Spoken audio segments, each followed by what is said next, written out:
Okay, everyone, hello. This is going to be a very brief video on how I pair Fibonacci's with the dots. So this is just, and the focal point is going to be where my mouse is on this left chart. So there's a 1 minute chart of the NASDAQ micros.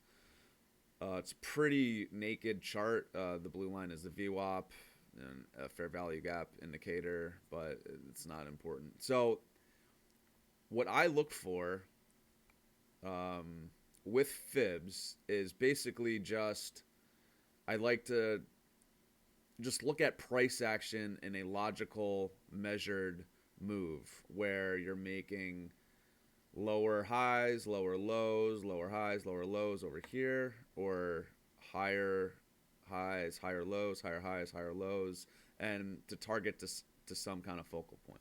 So with Fibonacci's, again, this is a 1 minute chart. Going to try to go to what I was looking at. So the market likes to respect 50% to 61.8, or you could use 40 to 60 percent kind of areas. I like to see where and if 50% levels can hold. And it's kind of like fishing. So I'll just like draw fibs. And this is what kind of caught my eye this morning. So this is the low that made the high. So this low price breaks this high, and so this is um, you know, a higher high. So what I'm looking for is price to move kind of, high, kind of retrace. So long story short, I drew a fib from there. Again, that was the low that broke this previous high.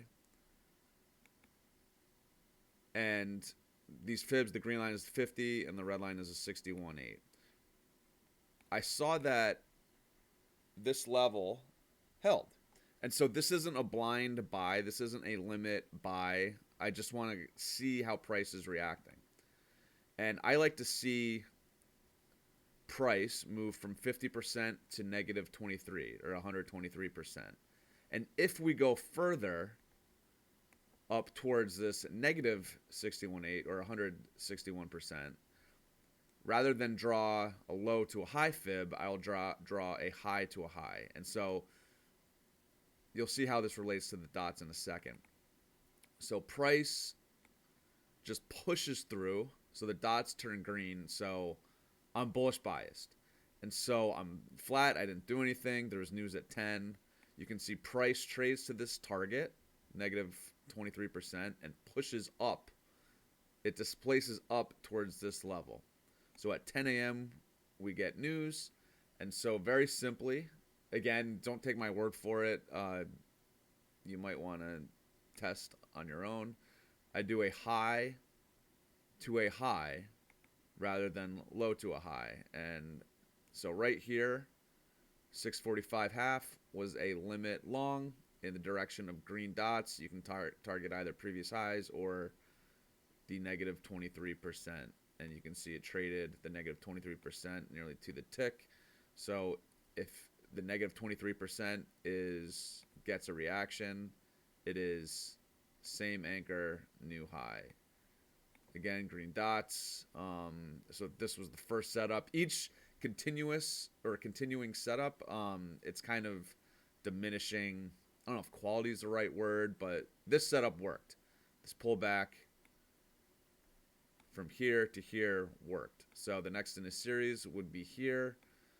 This is live price action. So 656 half trades.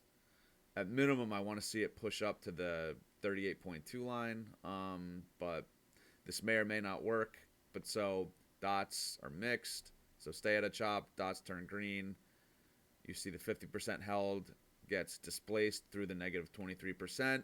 And so I draw a fib from here to here, and that's what I was looking for. So this is a potential entry function. I suggest you backtest it. It gets easier to draw these fibs with time as you just get more experience with price action, and it's kind of like you're fishing, like I said. So this low to this high, this 50% level, wasn't necessarily a long, but I wanted to see how it worked in the series. So once we made a higher high and then traded through this target, the next logical kind of bouncing spot to me was a fib of this high to that high in the 50%. Traded 56, 50 points higher. So hope that helps.